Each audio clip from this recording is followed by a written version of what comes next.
Hello, Virgo. Thank you very much for tuning into your love read.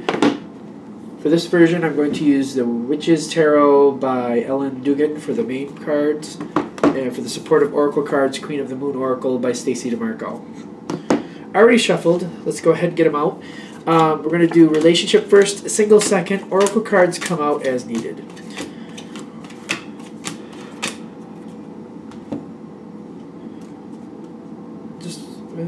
Let's see. I'm feeling this last card is a little bit kind of over here, all for this. Okay. Patience. Okay, patience. We got patience coming in.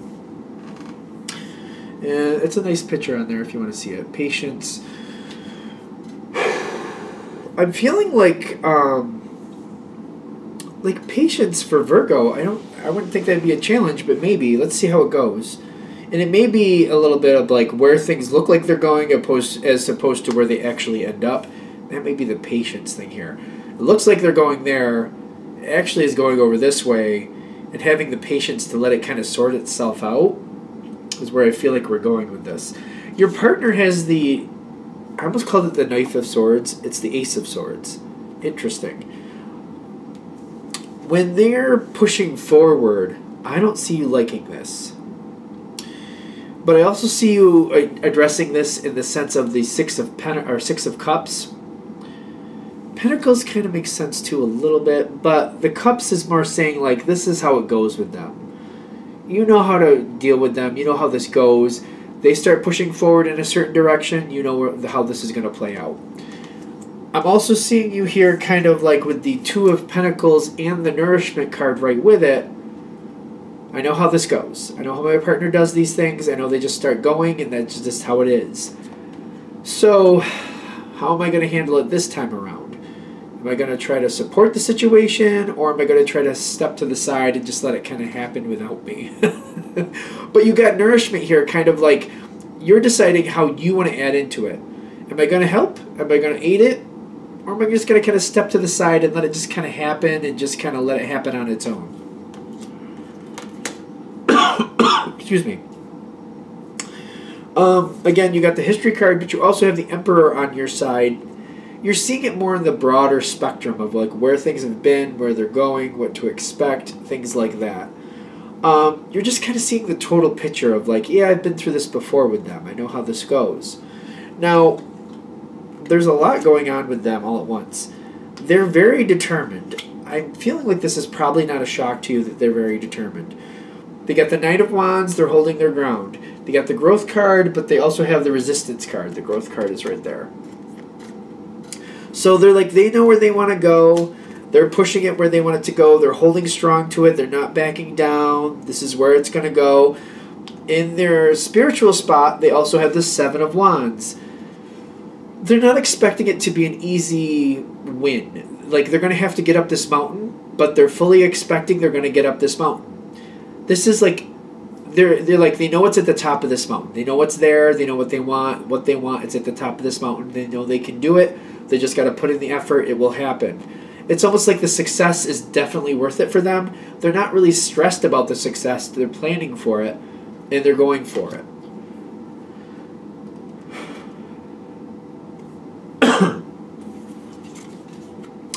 These are the challenge cards.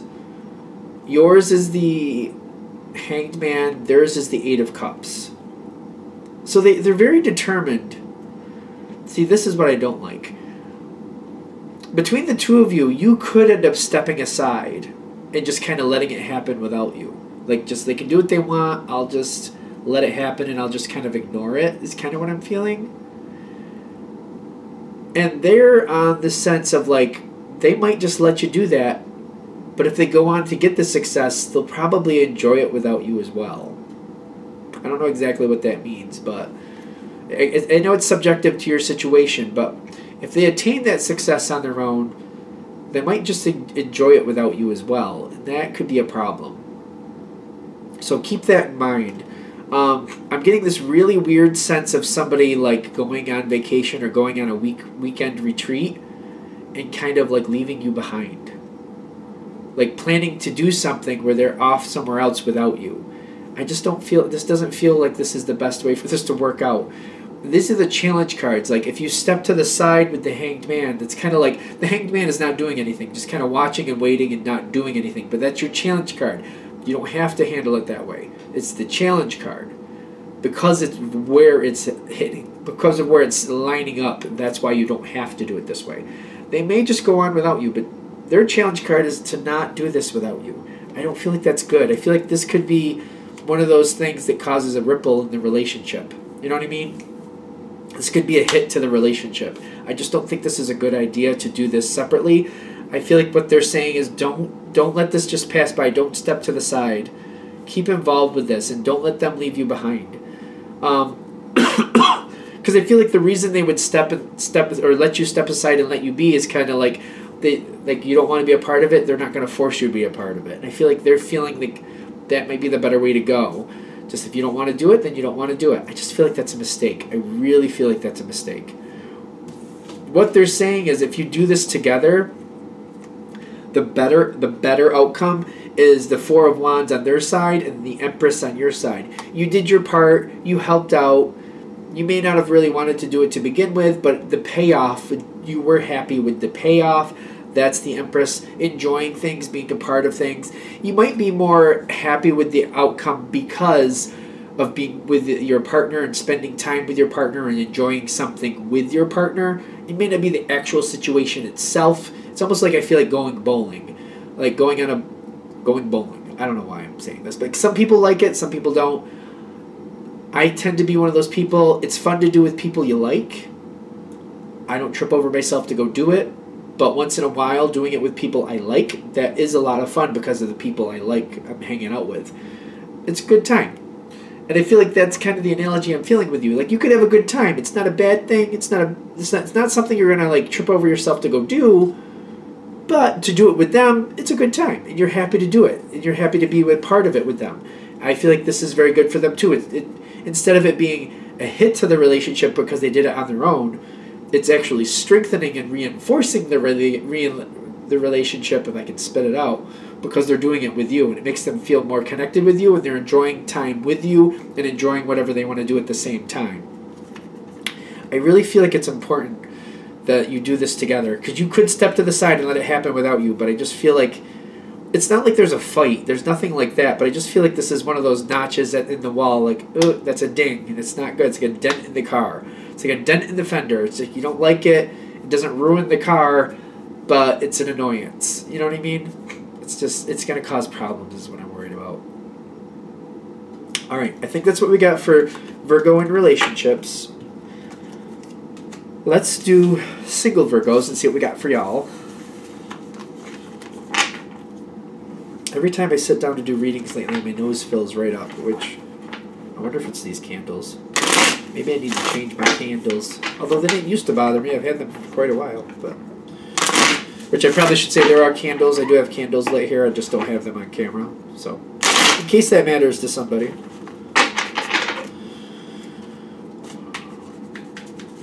What do we have here for Virgos and single Virgos. Single Virgos. All the single Virgos. Blah, blah, blah, blah, blah.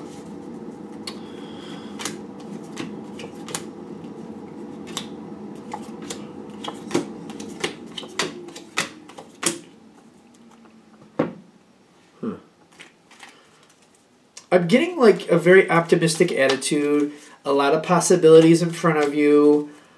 I'm also feeling like people are not responding. Somebody's eluding you. It seems like you do know who you would like to be with, but the one you would like to be with seems to be either too far away or not paying attention to you.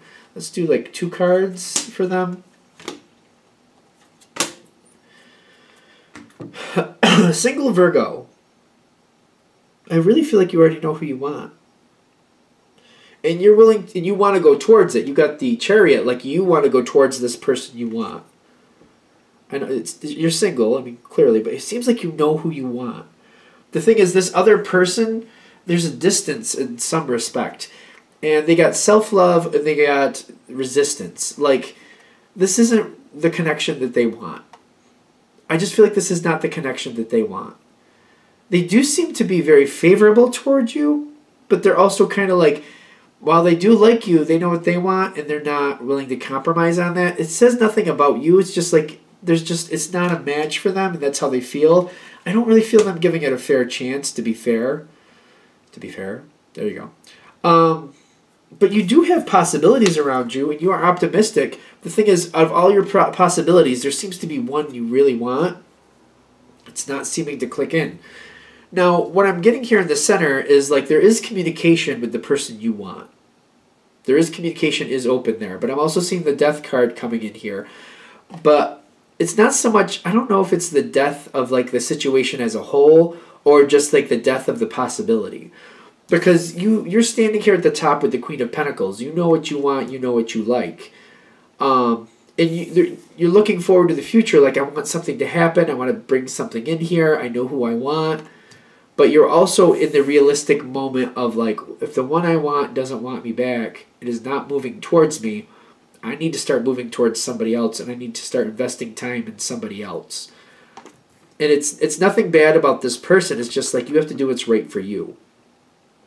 So the death card coming in here, even though there's communication with the one you actually want, I'm getting you might be closing the door on possibility here. It's kind of like right now you'd be very open to starting something with them, but if they're not coming back towards you, you might shut this door. Well, you're going to shut the door on that possibility. How far you shut the door is up to you. Like, is this person no longer in your life, or are you just not seeing them as anything more than a friend from this point?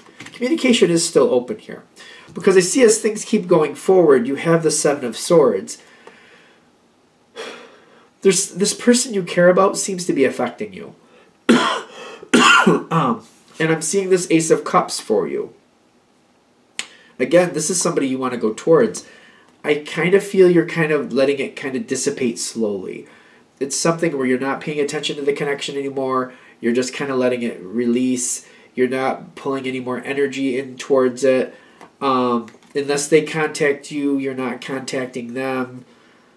It's a friendship, and I do feel like it's still a friendship here, but I feel like you're seeing it more of like, you know what, I'm not seeing them move towards me very often. I'm not seeing them very often asking me how I'm doing. So maybe I should let this kind of fade away for now. It's not like I feel like the friendship is still there, but it's just kind of every once in a while, every so many whatever, every blue moon you see each other, one of those things. But it's one of those things where this is how you're detaching from the possibility of romance with this person so that you can open yourself up to other people. As this goes out of this energy, I'm actually seeing the Page of Swords come in with the trust. Kind of like, you know what? This person, you're still in good terms with them, but you're trusting that this was the better choice. I don't see you seeing this person very often. Not very often at all. But there's still a positive connection there. Nobody's mad at anybody. Nothing like that. It's just once in a great while you see each other, and that's nice. And it's good to hang out. But nothing else beyond that really happens. And that seems to be good. And you're trusting that that's the way this should be. And I feel like the trust here is kind of like, this is somebody that I feel like is actually a good friend energy for you. But it's just like being okay with it being a friend energy.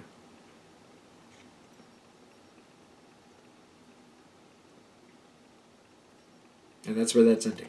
Okay. Which I'm just kind of like, well, where's the romance? Like, I don't know. I feel like what they're saying is like when you put this in perspective, all these other doors open up a lot easier. It's almost like you're you're single, but it's almost like you're semi-committed to this one in a little bit, and you're shutting down other possibilities because of this one person. And when you reserve that as it's a friendship only, when you get into that line, like that's just a friendship, that's only the place that can go, it seems like the rest of this opens up to you a lot easier. All right, I'm going to shut that down here. I hope that helps. If you'd like a direct reading from me, shoot me an email, jamesforastral@gmail.com. That's James, the number 4, astral@gmail.com. Thank you.